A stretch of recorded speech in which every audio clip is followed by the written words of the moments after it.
आज का हमारा लेसन जो है हमें पढ़ना है लिवर के बारे में कि लिवर किस तरह की चीज़ें एक्सक्रिएट करती है। तो सबसे पहले है एक्सक्रिएशन इन मैन में हम एक्सक्रिएशन देखते हैं कि इंसान जो है वो किस तरह के जो है वो मादनियात या किस तरह के केमिकल्स मटेरियल अपनी बॉडी से रिमूव आउट करता है या खारिज करता है। तो इसमें देखते हैं, मैं लाइन पढ़ता जाऊंगा और आपको बताता जाऊंगा। Keeping in mind a broader sense of excretion, removal of unwanted metabolic byproducts, excess salts and excess water। तो एक ब्रॉडर सेंस रखते हुए एक्सक्रिएशन का हमारी बॉडी यानी कि मैन की जो बॉडी है ये क्या चीज़ रिमूव करती है? मेटाबॉलिक बाय प्रोडक्ट्स, वो मेटाबॉलिक बाय प्रोडक्ट्स जो कि अनवांटेड हो, जिनकी ज़रूरत ना हो वो। इसके अलावा एक्सेस साल्ट यानी मज़ीद क्वांटिटी में जो साल्ट है और मज़ीद क्वांटिटी में जो वाटर है उसका removal. We can safely conclude that excretory organs in men as well as other mammals are comprised of kidney, liver and the skin। तो हम इन चीज़ों को मद्देनज़र रखते हुए ये जो है एक्सक्रेटरी ऑर्गान्स हम निकाल सकते हैं मैन के, कि एक मैन में जो एक्सक्रेटरी ऑर्गान्स होते हैं, एक किडनी, दूसरी लिवर और तीसरा जो है स्किन। आज हमने लिवर पढ़नी है, उसके बाद किडनी और जो स्किन का रोल है वो भी हम नेक्स्ट वीडियोस में देखेंगे। These organs play extremely important role in maintaining homeostasis in the body।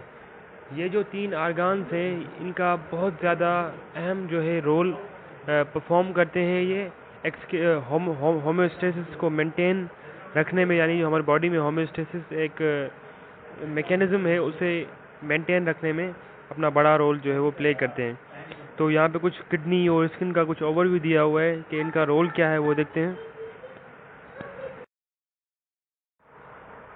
Kidneys maintain osmoregulation and eliminate nitrogenous waste, excess salt and excess water।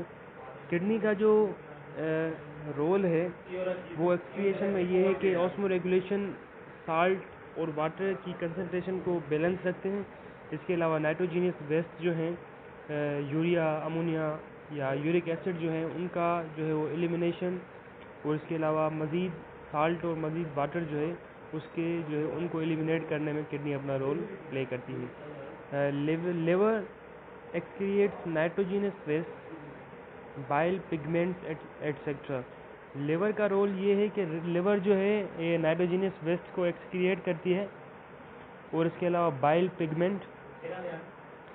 Skin excretes salt and some other substances along with sweat during perspiration।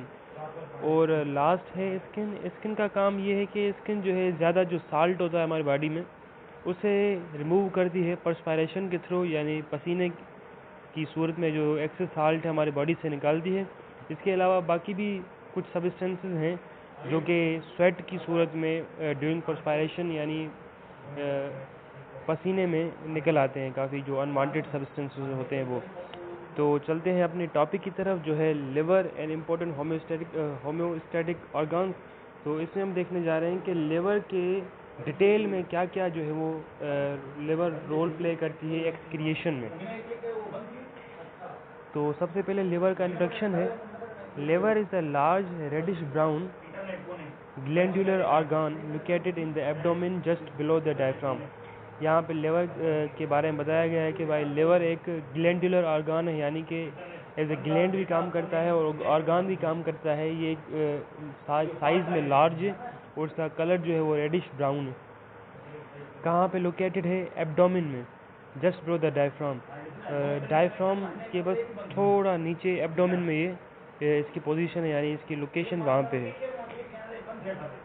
अब यहाँ से इसका function है, it is a metabolic centre, therefore it is richly supplied with blood। Liver जो है इसे metabolic centre कहते हैं, यानी कि हमारी बॉडी में सबसे ज़्यादा जो चीज़ें मेटाबॉलिज्म जो चीज़ें बनती और टूटती हैं वो तकरीबन ज़्यादातर लिवर में हैं। तो इस वजह से हम लिवर को मेटाबॉलिक सेंटर कहते हैं। therefore it is richly supplied with blood, और इसी वजह से लिवर के पास जो है वो ब्लड बहुत ज़्यादा जाता है। A sac-like gallbladder is attached with it for the storage of bile secreted by the liver।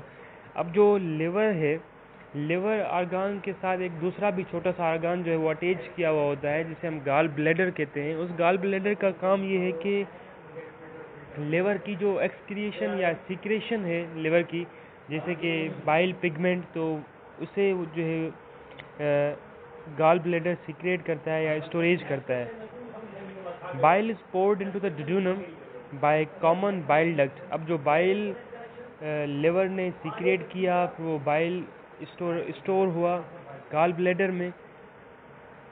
अब उस बाइल को अगर जो है वो बाइल मतलब कहाँ जाता है, bile is poured into the duodenum by common bile duct. तो बाइल डक्ट के थ्रू जो ये बाइल है, यानी कि बाइल पिगमेंट, बाइल जूस, ये डिड्यूनम में जो है मतलब चला जाता है। डिड्यूनम अपना स्मॉल इंटेस्टाइन जो है, डिड्यूनम, जिजिनम और इलियम, ये उसके 3 पार्ट्स हैं। तो पहला पार्ट जो है वो डिड्यूनम है, उसमें ये जो है बाइल डक्ट के थ्रू चला जाता है।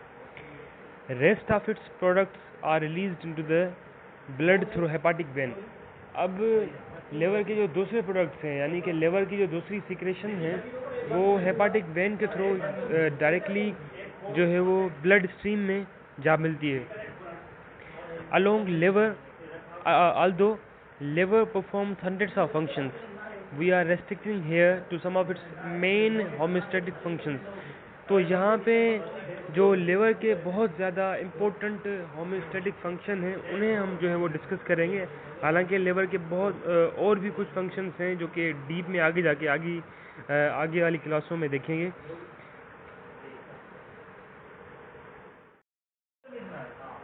लिवर का पहला होम्योस्टैटिक फंक्शन है metabolism of carbohydrates and lipids. Carbohydrates और लिपिड्स की मेटाबॉलिज्म, यानी कि कार्बोहाइड्रेट्स का बनना टूटना, इसी तरह लिपिड्स का बनना और टूटना। रीड करते हैं। It maintains concentration of glucose in the blood. तो ब्लड में जो कंसंट्रेशन है ग्लूकोज की, वो भी लिवर मेंटेन करता है। लिवर का एक होम्योस्टैटिक फंक्शन है कि ये ग्लूकोज की कंसंट्रेशन को मेंटेन रखता है ब्लड में। If glucose is in excess, it is converted into glycogen and stored here. अगर ब्लड में जो ग्लूकोज की कंसंट्रेशन है वो बढ़ जाती है, तो लिवर उसी ग्लूकोज को ग्लाइकोजीन के फॉर्म में कन्वर्ट करके अपने पास स्टोर कर लेता है। At the time of shortage of glucose in the blood, glycogen is broken down into glucose and supply to the body. और यही ग्लाइकोजीन कन्वर्ट होता है ग्लूकोज में। जब ब्लड में ग्लूकोज की कंसंट्रेशन कम हो जाती है, तो उस सूरत में जो ग्लूकोज ग्लाइकोजीन की फॉर्म में स्टोर हुआ था लिवर में, तो यही ग्लाइकोजीन जो है वो फिर ग्लूकोज की फॉर्म में कन्वर्ट होकर बॉडी को सप्लाई किया जाता है। If glycogen store is depleted, then the amino acids में converted into the glucose by the liver. बोलता है कि अगर ग्लाइकोजीन जो स्टोर किया हुआ था वो ख़त्म हो जाता है, तो इस सूरत में होता ये है कि कुछ अमाइनो एसिड्स जो हैं, वो अमाइनो एसिड जो हैं वो भी लिवर कन्वर्ट करता है ग्लूकोज में। जैसे कि जितनी रिक्वायरमेंट है ग्लूकोज की बॉडी के लिए ब्लड में, यानी कि जितनी ग्लूकोज कंसंट्रेशन होनी चाहिए उसे बरकरार रखने के लिए, ये अमाइनो एसिड्स को भी जो है वो लिवर कन्वर्ट करता जाता है ग्लूकोज में। It removes lipids from the blood either by oxidation or by modification and subsequently stores as fat. अब ब्लड में लिपिड की कंसंट्रेशन, अगर लिपिड की कंसंट्रेशन ज़्यादा है, ब्लड में लिपिड ज़्यादा है, तो लिपिड को लिवर रिमूव करती है।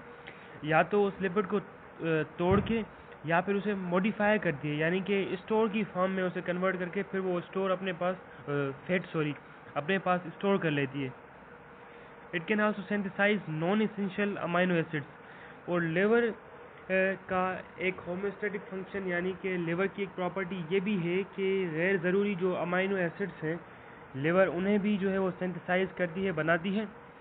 As well as plasma proteins like prothrombin, fibrin, और इसके अलावा ग्लोब्यूलिन एट्सेट्रा। कुछ प्लाज्मा प्रोटीन्स हैं, यानी कि ब्लड के जो ब्लड का एक पार्ट है प्लाज्मा, उसके जो प्रोटीन्स हैं वो भी लिवर जो है वो सिंथेसाइज करती है, जैसे कि प्रोथ्रोम्बिन, फिब्रिन और ग्लोब्यूलिन। अब इसके बाद है deamination and urea formation. Liver का ये बहुत ज़्यादा इम्पोर्टेंट जो है, लिवर यहाँ पे अपना फंक्शन परफॉर्म करती है। तो पढ़ते हैं डीएमिनेशन एंड यूरिया फॉर्मेशन। देखते हैं कि डीएमिनेशन लिवर में कैसे होती है और यूरिया फॉर्मेशन यानी कि यूरिया कैसे बनता है लिवर में। The body can not store excess proteins और the amino acids, so any excess amount of amino acid is broken down. First deamination example, removal of amino group takes place. Amino group NH2 is converted into ammonia, while rest of its residual of amino group is supplied to carbohydrate metabolism for respiration. तो deamination और urea formation में ये बताना चाह रहा है कि भाई हमारी बॉडी में अगर प्रोटीन और अमाइनो एसिड्स की कंसंट्रेशन ज़्यादा है तो ये अमाइनो एसिड्स जो हैं ये ब्रेक डाउन हो जाते हैं। जो अमाइनो एसिड है, पहला डीएमिनेशन। डीएमिनेशन हम कहते हैं अमाइनो एसिड में जो अमाइन ग्रुप है यानी NH2, इस NH2 के रिमूवल को डीएमिनेशन कहा जाता है। और इसके बाद अमाइनो ग्रुप कन्वर्ट हो जाता है अमोनिया में और अमाइनो एसिड से अमाइन ग्रुप रिमूव हो गया, यानी कि बाकी जो बचा वो सप्लाई किया जाता है कार्बोहाइड्रेट के मेटाबॉलिज्म के लिए, यानी कार्बोहाइड्रेट्स को बनाने या उनको तोड़ने के लिए जो बाकी अमाइनो एसिड्स का यानी कि जो बाकी केमिकल्स हैं वो वहाँ जाके इस्तेमाल होते हैं। रिकॉल ओके, अब दूसरा page. Recall that ammonia is highly toxic to cells, so it must not be allowed to accumulate. ये बोलता है कि भाई रिकॉल करो, जैसे कि पीछे हमने पढ़ा हुआ है कि अमोनिया जो है वो हाईली टॉक्सिक है, यानी कि बहुत ज़्यादा एक जहर की मानंद है हमारे सेल्स, बॉडी सेल्स के लिए। तो ये किसी भी सूरत में बॉडी में एक्यूमुलेट नहीं होनी चाहिए। So ammonia is supply to ornithine cycle. पहले हुई डीएमिनेशन यानी कि अमाइनो एसिड्स में जो अमाइन ग्रुप था वो टूटा, वहाँ से अमोनिया बनी। अब अमोनिया से बननी है यूरिया, तो यूरिया के बनने को यूरिया साइकिल या ओरेंथाइन साइकिल कहते हैं। In which it combines with CO2 and converted to a less toxic substance urea after a series of reaction. अब जो अमोनिया बनी अमाइन ग्रुप से वो यूरिया साइकिल में चली जाती है। यूरिया साइकिल में कार्बन डाइऑक्साइड के साथ रिएक्ट करके कन्वर्ट हो जाती है लेस टॉक्सिक यानी कम खतरनाक गैस में, जिसे यूरिया कहें। After a series of reaction, बहुत सारे रिएक्शंस होने के बाद ये अमोनिया से यूरिया बनी। Urea is released into the blood stream which carries it to the kidney for its elimination outside the body. अब यही यूरिया जो है ये ब्लड स्ट्रीम में छोड़ दी जाती है, फिर ये किडनी के पास जाके और इस तरह जो है मतलब कि बॉडी से रिमूव कर दी जाती है। प्रोडक्शन ऑफ बाइल, ये भी एक लिवर का होम्योस्टैटिक फंक्शन है। It is a yellowish green alkaline fluid containing bile pigments such as biliverdine, bilirubin, salts such as sodium glycolate, sodium taurocholate, cholesterol, phospholipid and mucus। तो यहाँ पे bile की production के बारे में बता रहा है कि बाइल कैसे बनता है। बाइल क्या चीज़ है? अल्कलाइन फ्लूइड है, इसका जो कलर है वो येलोइश ग्रीन होता है और इसमें कुछ बाइल पिगमेंट मौजूद होते हैं जैसे कि बिलिरुबिन है या बिलिरुबिन है। उसके अलावा साल्ट वगैरह भी इसमें मौजूद होते हैं। ये साल्ट के नाम मैंने पढ़े और यहाँ पे लिखे भी हुए हैं। Bile pigments are the excretory products of heme, part of the broken hemoglobin of worn out RBCs। अब जो बेकार रेड ब्लड सेल्स हैं उनका एक पार्ट है हीम, ये उसके जो है वो बाइल पिगमेंट्स एक्सक्रिएटरी प्रोडक्ट्स होते हैं। इसके बाद है it's globin is broken into constituent amino acids and are recycled for new protein molecules। यहाँ पे बता है ग्लोबिन जो है एक पिगमेंट, ये जो है कन्वर्ट होता है अमाइनो एसिड्स में, फिर एक साइकिल पूरी करके फिर जो है वो नए प्रोटीन मॉलिक्यूल में कन्वर्ट हो जाता है। Bile salts are involved in the emulsification of fats in small intestine. अब स्मॉल इंटेस्टाइन में जो फैट है इसकी रिमूवल के लिए जो बाइल के जो साल्ट हैं ये जो है अपना रोल दिखाते हैं। इसके अलावा दूसरा होम्योस्टैटिक फंक्शन ये है कि डिटॉक्सिफिकेशन, जो टॉक्सिक सब्सटेंसेस हैं लिवर उन्हें डिटॉक्सिफाई कैसे करती है। It can modify the structure of many drugs and poison to make them harmless. अब काफ़ी जो पॉइजन और ड्रग्स हैं उनके केमिकल स्ट्रक्चर को मॉडिफाई कर देती है, चेंज कर देती है, इसी वजह से वो हार्मलेस हो जाते हैं। फॉर इंस्टेंस जैसे कि hydrogen peroxide, a by product of many chemical pathways, highly toxic substance. जैसे कि हाइड्रोजन पेरोक्साइड जो है वो हाईली टॉक्सिक सब्सटेंस है। It is broken down to hydrogen and oxygen by enzyme catalase which is present in high concentration in the cells of liver। ये hydrogen peroxide को break down करता है hydrogen और oxygen में एक enzyme का इस्तेमाल करते हुए, जिसका नाम है कैटालेज, जो कि बहुत ज़्यादा कंसंट्रेशन में लिवर के पास मौजूद होता है। ये लिवर सेल्स के पास जो कैटालेज एंजाइम है ये बहुत ज़्यादा कंसंट्रेशन में मौजूद होता है। डिटॉक्सिफिकेशन के बाद चलते हैं फॉर्मेशन ऑफ कोलेस्ट्रॉल। कोलेस्ट्रॉल कैसे बनाती है liver. Cholesterol is chiefly synthesized here. यहाँ पे कोलेस्ट्रॉल जो है वो बहुत ज़्यादा मिकदार में बनता है। And if in the excess it is removed in bile.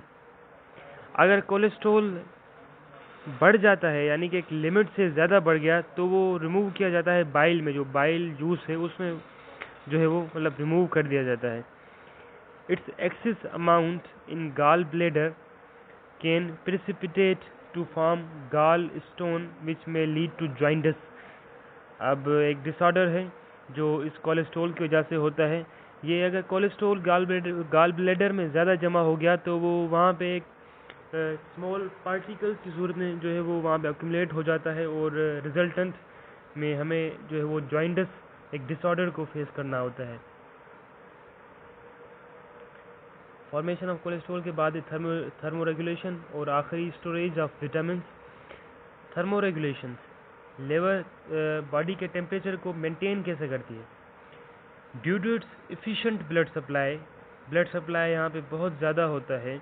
Large size and high metabolic rate, liver की साइज़ जो है वो भी लार्ज है और मेटाबॉलिक रेट भी यहाँ पे हाई है क्योंकि मेटाबॉलिक सेंटर है।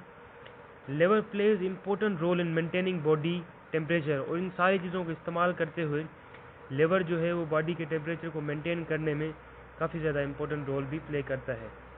स्टोरेज ऑफ विटामिन, लिवर किस तरह के विटामिन को स्टोर करती है। Liver stores as a number of vitamin such as A, B, D. Liver जो है वो बहुत ज़्यादा विटामिन को स्टोर करती है अपने पास, जैसे कि विटामिन ए, विटामिन बी और विटामिन डी। तो ये आज का जो लेसन है इसमें हमने सीखा कि लिवर के क्या क्या जो है वो होम्योस्टैटिक फंक्शंस हैं, लिवर किस तरह जो है एक्सक्रिएशन में काम आती है और कौन कौन सी सब्सटेंस लिवर एक्सक्रिएट करती है, और इसके अलावा इसके होम्योस्टैटिक फंक्शंस कौन से हैं। दूसरे वीडियो में इंशाल्लाह हम देखेंगे यूरिनरी सिस्टम ऑफ मेन।